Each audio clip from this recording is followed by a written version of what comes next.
and welcome to Logan Sounds Off, where I talk about books, music, and a whole lot more.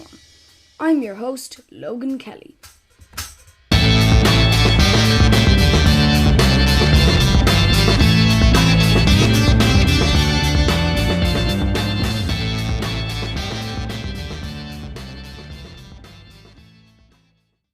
Hello, Catriona.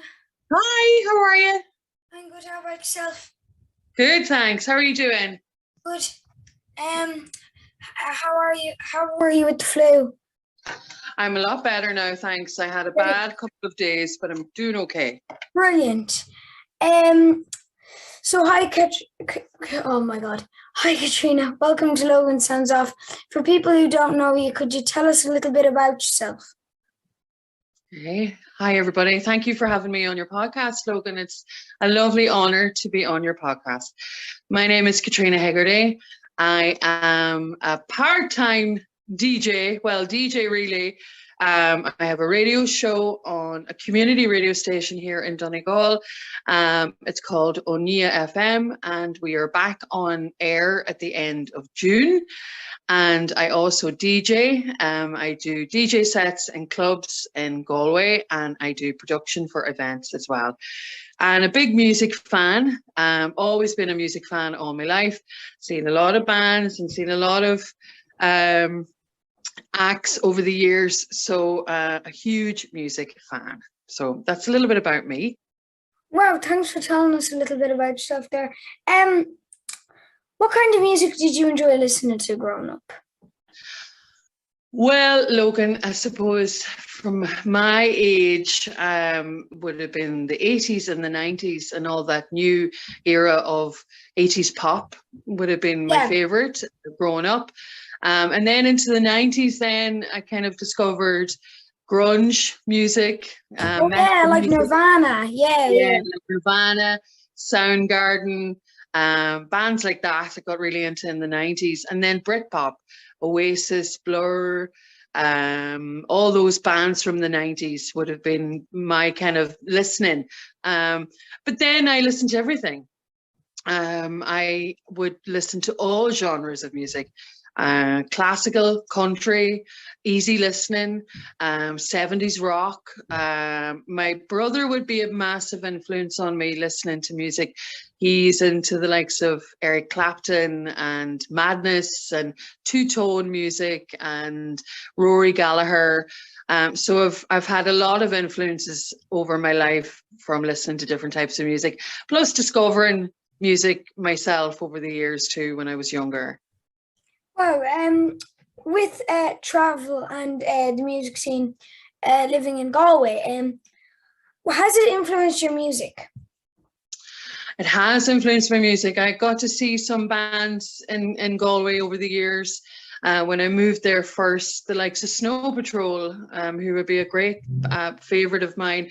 I got to see them in the Roisin Dubh when they were starting out back in the early 2000s. I also seen fantastic legendary acts at the Galway Arts Festival, like Burt Bacharach, who is an amazing composer. It was a great experience to see him. I also have seen Damien Dempsey, Imelda May, the Coronas, the Frames, Glenn Hansard, a lot of big Irish acts that have been a huge influence on me.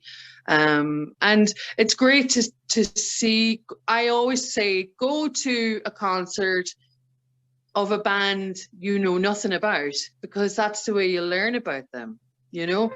And then if you know nothing about their music and you go in with an open mind, you'll come out completely different about how you like them. And I also would go off listening to their albums instead of just listening to their tracks. I'd take an album and I'd listen to a full album. So I would definitely recommend that to everybody to do. That leads me on to my next question. This is a very hard question, and if you're just going to give one of your top ones, that's fine. But was there any concert that you loved going to, your top concert or one of your top concerts?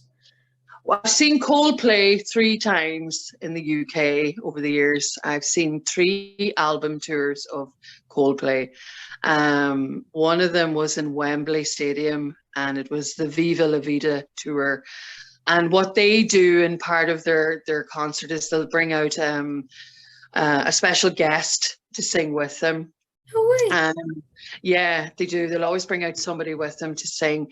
And when I went to see them, I think it was Brad Pitt came out and sang with them on the stage. He was in London that time. Fantastic, amazing production, great concert. I really, really enjoyed that. And then I seen them again up in Newcastle, and that was the Rush of Blood to the Head album. And then I seen Parachutes in London as well. So the first three albums first 2, and then X and Y, and then the Rush of Blood to the Head album, the Viva La Vida album came out. So I've seen Coldplay 3 times. They are amazing, and I would definitely recommend to go and see them if you ever get a chance. Wow. And what was your first concert to ever go to?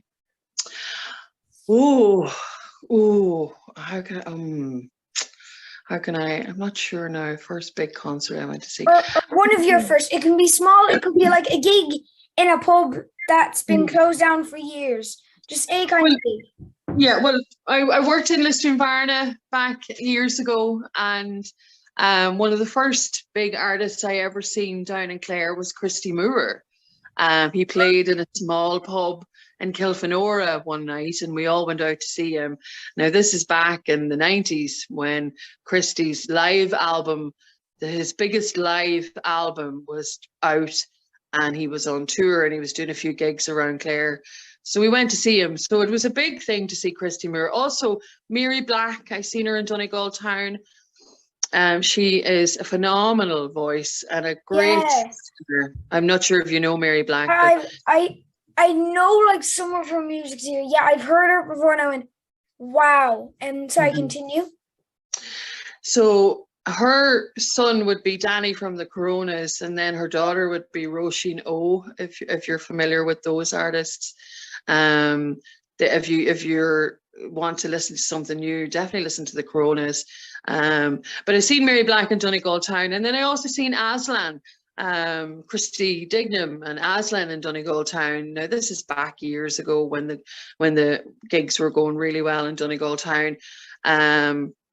But one of the biggest concerts I think I ever went to in Dublin would have been MC Hammer. Have you ever heard of MC Hammer?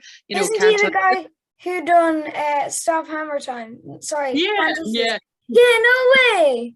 Yeah, I think it was the Point Theatre back then. So we went to see him at that. And I was only 16, 17, I think at the time. That was probably one of the biggest gigs I ever went to. Wow. Yeah, so I've seen a lot. I've seen a few different artists.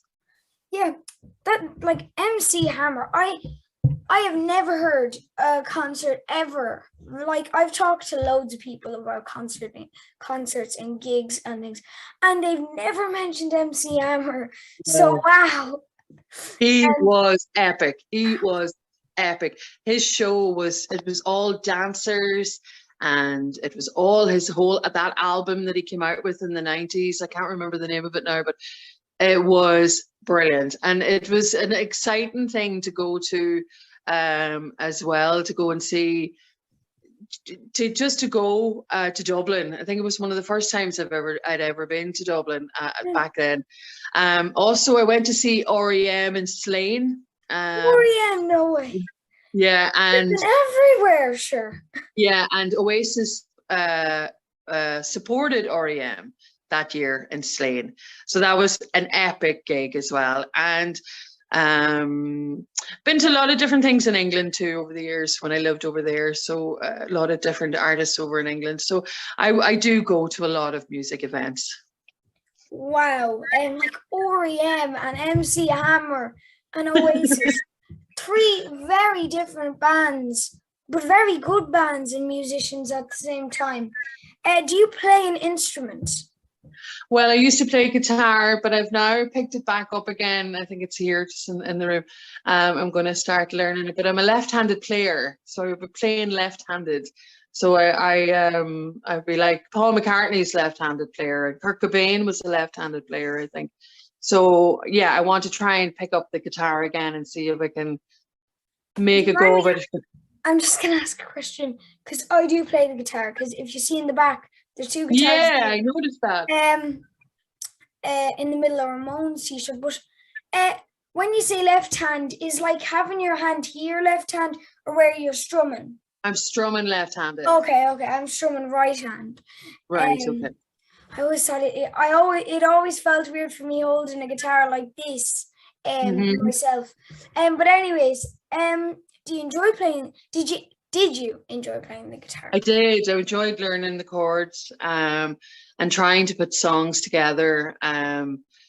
It was practicing, I think, was the one thing. But I was only a teenager when I got the guitar first.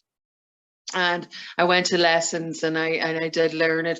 And I can play a few small chords and stuff, but I'd like to pick it back up again and learn it properly this time. Something to do, you know?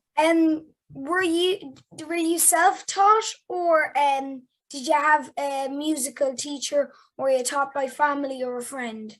I had a musical teacher. I went to lessons for a little while. I went to a set of lessons and I learned that way. And then just trying to progress on my own and try and learn it that way, with practicing. Did you ever play the guitar live in front of people? No. I'm more of a singer, Logan. I sing. I'm part of a choir in Galway called Rise Choir, and then I also would have sang solo too. So I'm more of a singer, and I'd sang with bands. I've sang with bands over the years, and solo, and I would have sang in church, and I would have sang at different events and stuff. So it's more me working with a band or working with a pianist or somebody, you know, that's another musician. Yeah. Do you love singing? I love singing. Yeah, I love singing. I sometimes, you know, when you're singing, if you're performing it, sometimes it can be tough to do. But during the pandemic, I started learning different songs and started kind of seeing how far my voice would go. I enjoyed learning like stuff like Lady Gaga's music and Pink and different artists like that, and see how different voices how my voice could be attached, because I'm quite a low voice, but I can sing quite high. So I'm a soprano in the choir that I'm in Galway. Wow. And I cannot sing high. I go a bit squeakier than this, and then my voice cracks and dies on me. But wow, that's an amazing achievement. How long have you been working as a singer? All through my life I've been singing. Wow. You know, all through my life. I've sang on lots of different things, different events over the years. And different recordings, and the choir that I'm in, we recorded a song for Christmas, and it's on Spotify, and it's nice to be a part of a choir. I think everybody should do something like be part of a choir, even if you don't think that you're a great singer. It doesn't matter. It's been part of a group of people that are like-minded and enjoy the music, you know. It's to have a bit of fun. Yeah. A bit of fun, yes, exactly. I'm in awe, actually. That well done, though. Is there any singers that influenced you? Kate Bush is a favorite singer of mine. I know she's very popular at the moment. Yeah. Yeah. Do you like Kate Bush? Yeah, I really like her. I've been a fan of hers. Also, I loved Whitney Houston, and I love Kelly Clarkson. All those big singers, Celine Dion. Yeah. All those big, huge, belty singers. I love Roberta Flack. She's another favorite singer of mine. Anita Baker. She's another singer that I love her voice. Diana Ross, Aretha Franklin. Those soulful voices are amazing. A lot of female singers I love. Kirsty MacColl is a favorite singer of mine too. I absolutely adore her. And then the Clannad, the Yeah. harmonies in Clannad, Yeah. and those sort of traditional Irish singing as well is amazing too. Wow, Clannad, Kate Bush, Celine Dion. Wow, all of them in the one sentence. I love Kate Bush. I am a massive fan of Kate Bush. There was a documentary on her, I think on BBC 4, and it was amazing. And she was taught how to dance by this man. And then a couple of months later, he's just in his apartment or his house, and then a record slips under his door, and it's The Kick Inside. And it's got the picture of Kate Bush on it, and he goes, wow, when he sees it. And then she like wrote 100 songs before Dave Gilmour came to her. So Kate Bush, I really love her stuff. And I only learned like about a week ago that now she's shooting up the charts because of Stranger Things 4, that she's becoming really popular now in the charts. And I'm very happy for her because the song that's in that soundtrack is an amazing song. And then there's another one from that album called Cloud Busting, which is also amazing. And if you see the video of that, I'm not sure if you're familiar with the actor Kiefer Sutherland.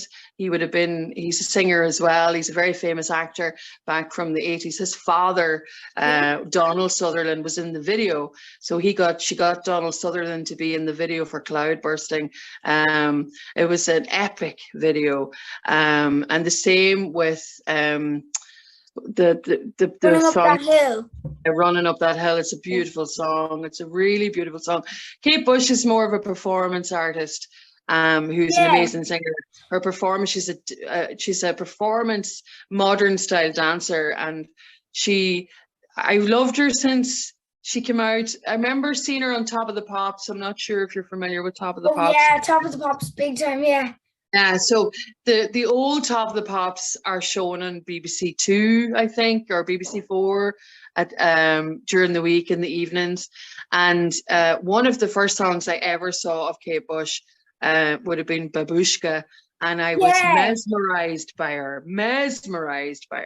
So I fell in love with how strong a woman she is, how beautiful she is, how her voice is amazing, and her performance so I've been a fan since I was about your age, 9-10 years old. Do you know what I mean? So I absolutely adore her. So then my 40th birthday, I'm showing my age now, my friend is an artist, and she painted a portrait of Kate Bush for my birthday. So she's up in my apartment in Galway. So I am a huge Kate Bush fan. Wow. And two things came into my mind when we were talking about Kate Bush. Sorry, I forgot the second thing, but the first thing was for comic relief. I think it was she performed Wow, and that was pure wow. And she was flying about the place on string, bouncing from wall to wall, going wow, bouncing around the place. And I remember seeing that on the documentary, going, God, why haven't I listened to her before? And albums like Lionheart and stuff I never knew. And there was I remember the second thing. You know Hounds of Love by Kate Bush? Yes. Did you know that side B was meant to be a scary side? That it was I didn't know that. It's kind of supposed to be eerie and creepy. And I was like listening to the songs, and they were. The other side was more Kate Bush, but the other side was it was just a bit weird. But I've really loved some of Kate Bush's stuff. Kate Bush would be one of those sound innovators. There's one of her albums there when her son was a very young baby that she recorded sounds of her son, and it's part of a song of her being outside. It's kind of all the natural kind of birds and everything singing outside. Is that Ariel's? Yeah, I think so. Yeah. And she was testing sounds and how they would record to be part of that album. So yeah, she a pure innovator, and how she, I suppose, recorded her music and recorded her sound and stuff. Yeah. So I would definitely listen to that for the sound quality. Do you know what I mean? For the innovative creativeness of her. She's pure creativeness is oozing out of her. You know, she's just a phenomenal person and phenomenal talent. Do you know what I mean? And it's great that a new generation of people are learning about her, because she'll have a legacy forever, you know. Yeah, I bet you Stranger Things and Kate Bush is just going out to the show.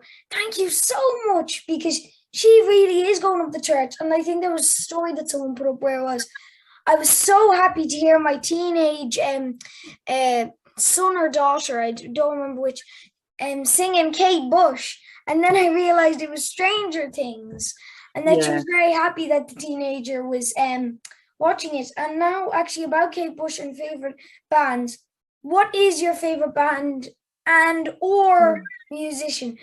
Like, this is why I put in these questions, for the faces, for the looks. Oh, that's so hard to choose. Well, a top couple then. A top couple. So I remember, Logan, when I was very young, my cousin left a huge suitcase of records here back in my mum's house, okay? And I discovered the Beatles when I was about 8 years old, 9 years old. And I discovered Elton John, Led Zeppelin, lots of different bands from very, very young. So the Beatles, I went on a Beatles era of learning about the Beatles. A Beatles phase. Yeah. I can definitely relate to phases like that, definitely. So I have, I went through back in the 90s, if you're familiar, if you can look into it, the Beatles did an anthology, and it's all their recordings from their different albums that they did back in the 60s, TV footage, movie footage of the movies that they made. And I would say I'm a true Beatles fan, but I'm also a Rolling Stones fan, and I love both of them. So I know a lot of people eat one or two, but I love the both of them. I love the Rolling Stones. I love the Beatles. Yeah. They would be the ultimate favorite, I suppose, of mine. I don't know, have you heard? You probably did if you're a fan, but one sec. They released a new single in 2020. Wow. And I found it on record. I don't know, is this 10 or something, but it's not the size of an LP or a single. And I got it in orange. Yeah. And how many songs are on it? There's just the one. And there's no song on this side because there's no grooves. Grooves on this side. So this was an extremely weird find that I found just sitting in golden discs for like, I think it was €9. Wow. So I had to pick it up because I knew the song and I loved it. And then the remixes started coming out of it, and I loved some of the remixes. So it's probably an EP, probably an extra play or something. And it's I think they had a new album, and that was not on it. That this was like designed for lockdown because he was living in a ghost town, and it was all about COVID and everything. Yeah. Yeah. So I watched Mick Jagger did recordings with different artists during COVID. He did a great song with Dave Grohl about being stuck in the house. And I've played it a couple of times on the radio show. So, and it got a lot of great feedback because it was so true. We were all stuck home, you know? Yeah. And he worked with a lot of people, like with the remixes of this, that he works with like someone who was not even near the Rolling Stones. He worked with a DJ called Alok, who is very famous around electronic music. Yes. I think it's Alok anyways. And they made a remix and I quite liked it. And I just really love this album.